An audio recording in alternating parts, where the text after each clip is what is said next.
ഞങ്ങൾ അപ്ലോഡ് ചെയ്യുന്ന വീഡിയോസ് നിങ്ങളിലെത്താൻ ഈ ചാനൽ ഇന്ന് തന്നെ സബ്സ്ക്രൈബ് ചെയ്യണം. അതോടൊപ്പം ബെല്ലൈക്കൺ പ്രസ് ചെയ്യാൻ മറക്കരുത്. സിദ്ദിഖ് ലാൽ കൂട്ടുകെട്ടിൽ 1994 പുറത്തിറങ്ങിയ ചിത്രമാണ് കാബൂളിവാല. സ്ഥിരം സ്റ്റൈലിൽ നിന്നും മാറി ഇമോഷണൽ ട്രാക്കിലൂടെ കഥ പറഞ്ഞ ചിത്രം വൻ വിജയമായി മാറിയിരുന്നു. ജഗതി ശ്രീകുമാർ, ഇന്നസെന്റ്, വിനീത് തുടങ്ങിയവർ പ്രധാന വേഷത്തിലെത്തിയ ചിത്രം ഇന്നും സിനിമാ പ്രേമികളുടെ ഫേവറേറ്റ് ആണ്.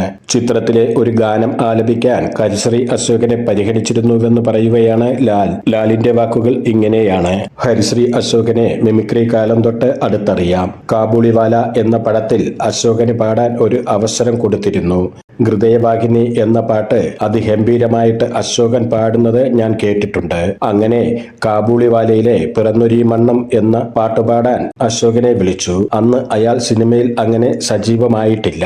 SP വെങ്കടേഷായിരുന്നു ആ പടത്തിന്റെ മ്യൂസിക് ഡയറക്ടർ. ഭയങ്കര ഹൈ പിച്ചിൽ പാടേണ്ട പാട്ടായിരുന്നു അത്. ഒന്ന് പാടി നോക്കാൻ വേണ്ടി അശോകൻ ഒരു ദിവസം വന്നു. ഹൈ പിച്ച് എന്ന് പറഞ്ഞാൽ 5.5 കട്ടയിലാണ് ആ പാട്ട് തുടങ്ങുന്നത്. പാവം ഹരിശ്രീ അശോകൻ ഒത്തിരി പാടുപെട്ടു. മരിച്ചില്ലെന്നേ പറയാനുള്ളൂ. പിന്നീട് ആ പാട്ട് മലേഷ്യ വാസുദേവൻ പാടുകയായിരുന്നു ഉണ്ടായത്. ലാൽ പറഞ്ഞു.